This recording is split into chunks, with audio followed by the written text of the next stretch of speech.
Hello everyone, तो welcome back. तो MCQ series में आज हमारा जो है तीसरा लेक्चर है। तो आज का हमारा जो टॉपिक है, मतलब जहाँ से भी ये एमसीक्यूज आ रहे हैं, तो हमारे चैप्टर का नाम है प्रियम्बल, प्रस्तावना। ठीक है, प्रस्तावना। तो प्रस्तावना से जितने भी क्वेश्चन पूछते हैं किसी भी एग्जाम में, तो आप किसी भी एग्जाम की तैयारी करो तो ये सीरीज आप देख सकते हो। ठीक है, तो शुरू करते हैं। क्वेश्चन नंबर फर्स्ट, भारतीय संविधान का जनक किसे कहा जाता है? तो नॉर्मल क्वेश्चन है बेसिकली। तो हमें पता है कि भीमराव अंबेडकर जी को भारतीय संविधान का जनक कहते हैं। इवन इनको जननी भी बोलते हैं, जननी। इतना इनका कंट्रीब्यूशन रहा हमारे संविधान को बनाने में कि इनको जनक मतलब माता, जनक मतलब पिता, जननी मतलब माता, दोनों की उपाधि डॉक्टर भीमराव अंबेडकर को दी गई थी। ठीक है, ओके, नेक्स्ट क्वेश्चन पे चलते हैं। प्रस्तावना भारत के को किस रूप में घोषित करती है? The preamble declare India as a, मतलब किस टाइप, कैसा है हमारा संविधान। ठीक है, और उनको शॉर्ट वर्ड में समझाना है। ठीक है,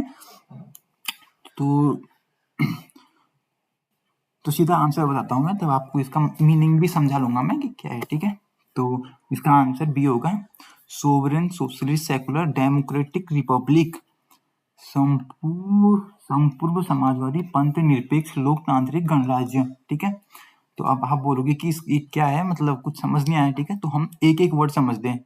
सबसे पहले समझते हैं हम सोवरेन। ठीक है, जिसको बोलते हैं संपूर्ण। तो इसका मतलब है कि भारत के पास, मतलब भारत के लोगों के पास अपने इंटरनल और एक्सटर्नल मैटर, आंतरिक और बाहरी जो हमारे मामले हैं, उन पे पूर्ण हमारा कंट्रोल रहेगा। कोई बाहर का देश आके ये नहीं बोलेगा कि तुम इंडिया तुम ये करो ये मत करो, सब पावर हमारे पास रहेगी। सोवरेन का मतलब ये। ठीक है, और यहाँ के लोगों के पास, लोग जो है यहाँ के पीपुल ऑफ इंडिया है सुप्रीम राइट, लोगों के पास राइट है। ठीक है, हमारे to make decision on internal और एक्सटर्नल मैटर पे। ठीक है, तो इसका मतलब ये हो गया संपूर्ण का मतलब कि भारत के लोगों के पास पूर्ण स्वतंत्रता है, पूर्ण स्वतंत्र है हम कि हम अपने आंतरिक और बाह्य मामले जो है हमारे, वो हम हमारे कंट्रोल में है। कोई बाहर का देश हमें ये ना बोलेगे नहीं तुम ये गलत है, ये करो वो करो, तो हमारे पास राइट है।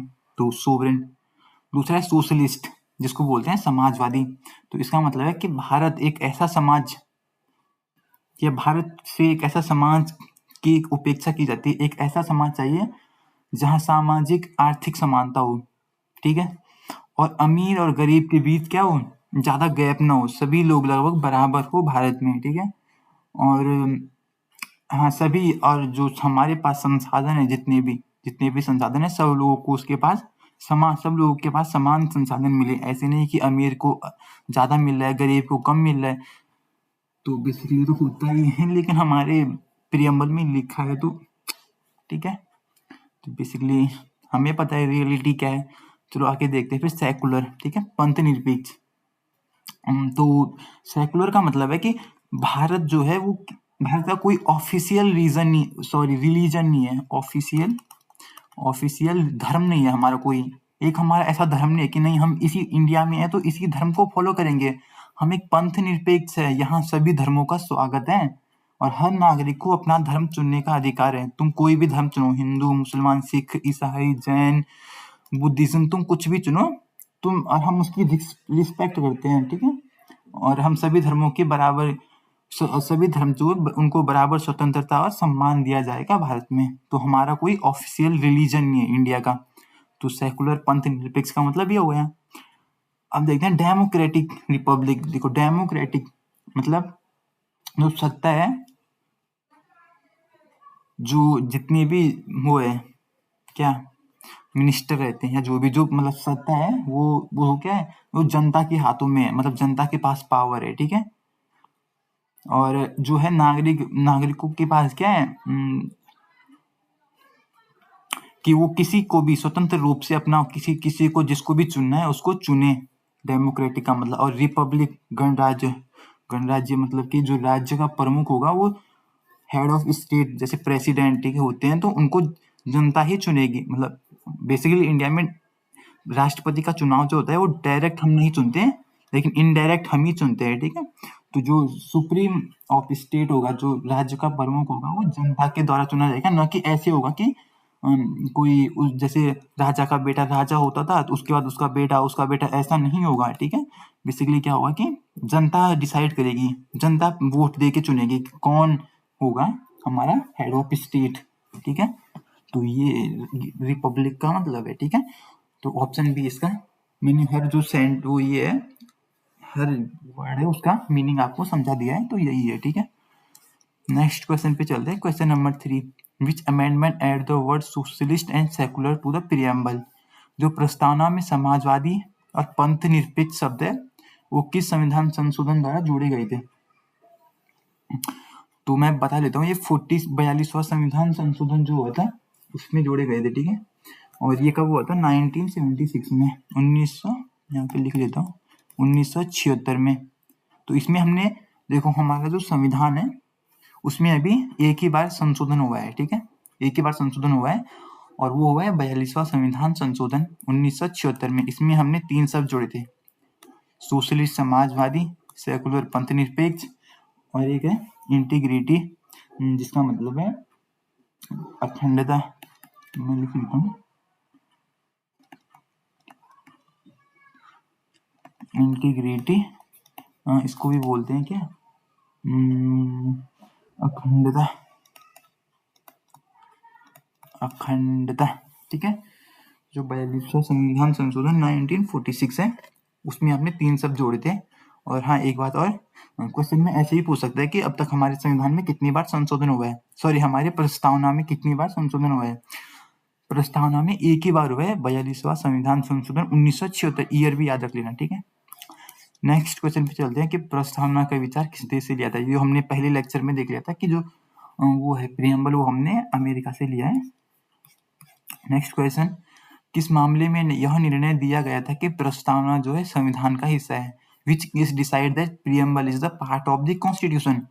तो गोकुलनाथ केस या केशवानंद भारती केस, तो इसका आंसर है केशवानंद भारती केस 1973 में जो हुआ था, ठीक है।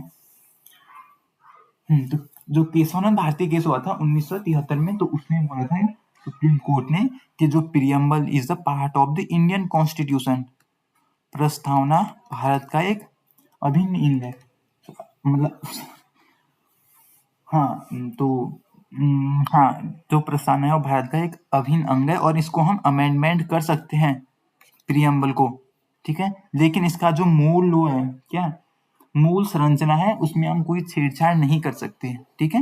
ये सुप्रीम कोर्ट ने कहा था। तो उससे पहले एक और केस था, बेरोबारी केस करके, हाँ ये, तो जो 1960 में हुआ था, तो इसमें सुप्रीम कोर्ट ने बोला था कि प्रस्तावना संविधान का हिस्सा नहीं है, ये पहले बोला था। लेकिन उसके बाद फिर केशवानंद भारती केस आया 1973 में, तो सुप्रीम कोर्ट ने बोला कि नहीं, प्रियम्बल जो है, प्रस्तावना जो है हमारे संविधान का हिस्सा है, और इसको हम अमेंडमेंट कर सकते हैं, लेकिन इसकी मूल संरचना हम चेंज नहीं कर सकते, ठीक है। Okay, next question, the term democratic in preamble means. जो लोकतांत्रिक शब्द है उसका मतलब क्या है। तो अभी मैंने बताया था अभी पीछे ही, ये यहाँ पे डेमोक्रेटिक जो वर्ड आया है, तो इसका मतलब मैंने बोला था कि हम भारत के लोग किसी को भी वोट करके चुन सकते हैं। तो people have right to vote, ये people have no right to elect, rule of king या none of this. Rule of king तो होगा नहीं, क्योंकि हम डेमोक्रेटिक रिपब्लिक, हमारा वो है ना, क्या बोलते हैं इसको, लोकतंत्र देश है, ऐसे तो होगा नहीं। People have no right to elect, भाई हमारे पास चुनने का अधिकार है ना, तो 2 ऑप्शन तो गलत हो गए, तो ऑप्शन ए बचा है, people have right to vote, हम अधिकार कर सकते हैं किसी को भी, ये जनता के पास पावर है। Next question, justice. तो 3 प्रकार के जस्टिस होते हैं, सोशल, इकोनॉमिक और पॉलिटिकल जस्टिस, सामाजिक न्याय, आर्थिक न्याय और राजनीतिक न्याय। तो बोल रहे हैं कि इसका विचार हमने किस देश से लिया था, मतलब जो हमारी प्रियम्बल में जो जस्टिस शब्द है, न्याय शब्द है, और ये 3 जस्टिस है, ये हमने कहाँ से लिए थे। तो ये हमने लिए थे, ऑप्शन देखो, रसिया, फ्रांस, ब्रिटेन या जापान।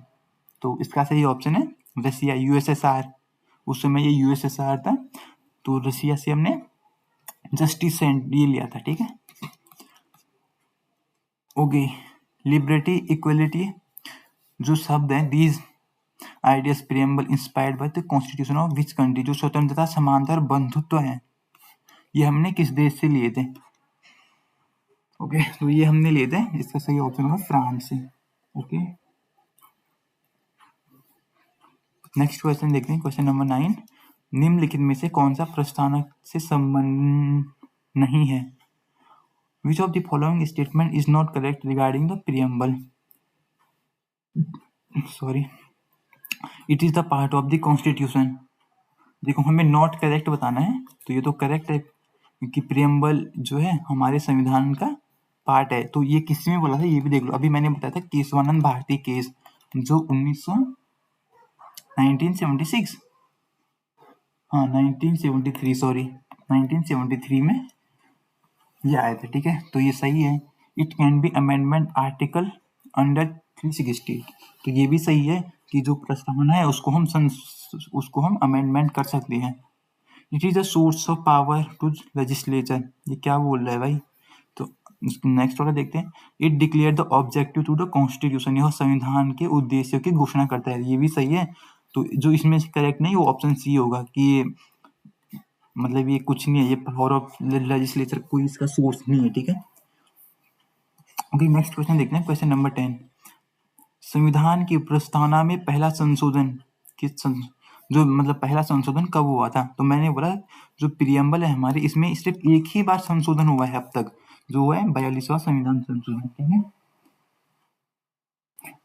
इसका ईयर भी याद रख लो आप, ये साल भी इसका इम्पोर्टेंट है। मतलब कई बार ऐसे पूछ लेते हैं कि ये ईयर नहीं ये नहीं पूछेगा, बताएगा कि कौन से ईयर में 42वां संविधान संशोधन हुआ था, तो 1976 में, ठीक है। तो आंसर होगा इसका बी, 42वां संविधान संशोधन। ओके, नेक्स्ट क्वेश्चन देखते हैं। In which of the following case did the Supreme Court originally hold the preamble is not part of the constitution? देखिए, अब ये मैंने अभी पढ़ाया था, अभी बोला ना मैंने कि एक, देखिए पहले क्वेश्चन पढ़ लेते हैं। निम्न में से किस मामले में सर्वोच्च न्यायालय ने प्रारंभ में कहा था कि प्रस्तावना संविधान का हिस्सा नहीं है? तो मैंने बोला था कि एक बार जो हमारे सुप्रीम कोर्ट ने बोला था कि जो प्रस्तावना है वो हमारे संविधान का पार्ट नहीं है।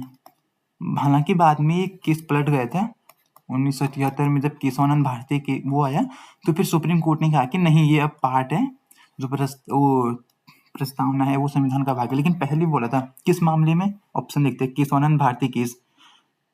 तो केशवानंद भारती केस में तो ये बोला था कि नहीं, पार्ट जो ये प्रस्तावना है वो संविधान का हिस्सा है, तो ये तो ऑप्शन होगा नहीं। तो ऑप्शन बी सही होगा, बेरोबारी केस, ठीक है। बेरोबारी केस हुआ था 1960 में, अभी मैंने बोला था।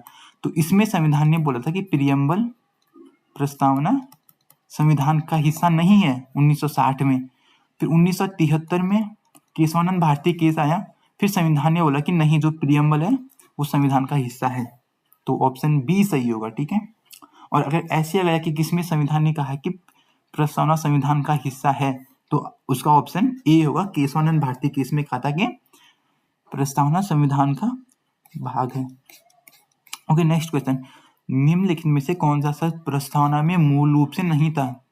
संपूर्ण, समाजवादी, लोकतांत्रिक या फिर गणराज्य? तो हमें पता है कि जो सोवरेन है, 3 वर्ड थे वो, ठीक है। सोवरेन, सेकुलर और इंटीग्रिटी, इसको हिंदी में बोलते हैं समाजवादी, धर्मनिरपेक्ष और अखंडता। ये सब जोड़े गए थे 42वां संविधान संशोधन जो हुआ था 1976 में, उसमें। तो ये तो पहले से थे, सोशलिस्ट डेमोक्रेटिक रिपब्लिक। तो सोवरेन जो है ये हमने जोड़ा था इसमें 42वां संविधान संशोधन 1976 में। Next question. प्रस्तावना में हम भारत के लोग शब्द किसका प्रतीक है? The word we the people of India in preamble signify, क्या बोलता है ये? हम भारत के लोग, ये बताता है हमें संसद की सर्वोच्चता, मतलब संसद वो है सर्वोच्चता, न्यायपालिका की सर्वोच्चता, जनता की सर्वोच्चता या फिर राष्ट्रपति की सर्वोच्चता। तो इसका ऑप्शन होगा ऑप्शन सी। देखो, we the people of India, मतलब इसका मतलब है कि हम भारत के लोग, हमारे पास, हम सबसे बड़े इस देश के राइट, हमारे पास राइट है, मतलब हम भारत के लोग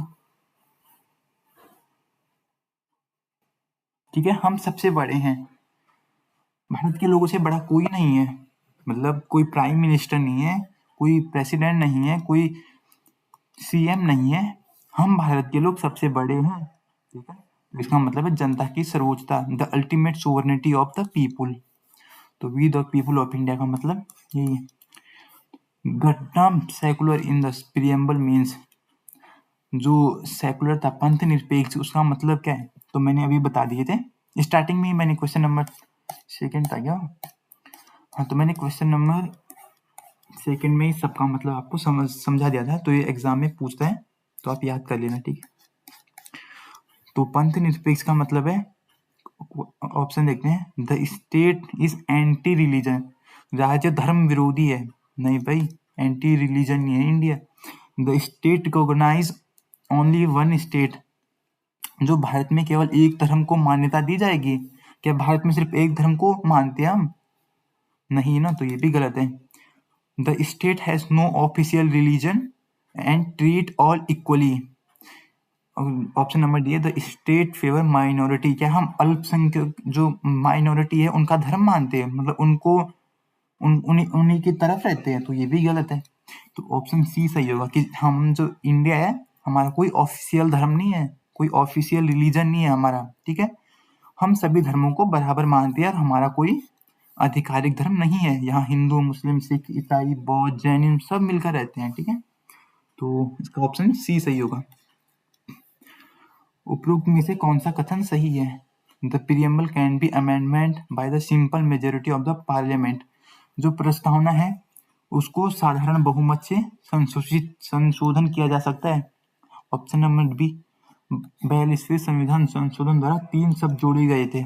option number D, the preamble is not enforceable in any court of law, मतलब इन अ कोर्ट ऑफ लॉ। तो देखते हैं, देखो जो प्रस्तावना है वो साधारण बहुमत द्वारा संशोधन नहीं होता, जो प्रियम्बल है उसके लिए हमें SPECI स्पेशल मेजोरिटी चाहिए, सिंपल मेजोरिटी नहीं चाहिए। अगर हमें प्रस्तावना में कुछ भी अमेंडमेंट करना है, उसमें कुछ जोड़ना है, घटा कम करना है, तो हमें स्पेशल मेजोरिटी चाहिए संसद में। ठीक है, तो ऑप्शन 1 तो गलत हो जाता है।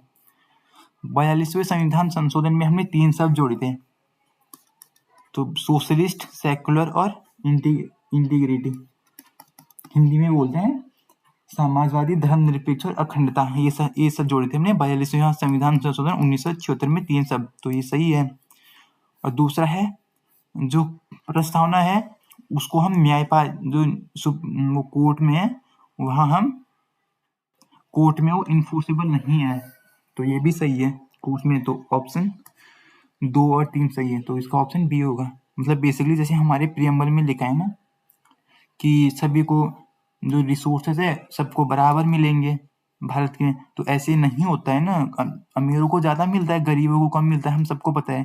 लेकिन हम इसको बोल के कोर्ट में नहीं जा सकते, सुप्रीम कोर्ट हाई कोर्ट में नहीं जा सकते कि हमारे संविधान के प्रस्तावना में तो लिखा है कि सबको बराबर मिलेगा, तो इतने अमीर लोगों को ज्यादा क्यों मिलता है, कम लोगों को कम, गरीबों को कम, तो ये कोर्ट में इन्फोर्सेबल नहीं है। ठीक है, जो हमारे प्रियम्बल में जो बातें लिखी है वो हम सुप्रीम कोर्ट में नहीं चैलेंज नहीं कर सकते उनको। ओके, नेक्स्ट क्वेश्चन है, विच of the following best describe the nature of preamble, जो प्रस्तावना की प्रकृति है उसका सर्वोच्चतम, इनमें से कौन सा सबसे अच्छा उनको डिस्क्राइब करता है। Basically it is a source of all legislative power, ये तो गलत है, पहले भी बताया था।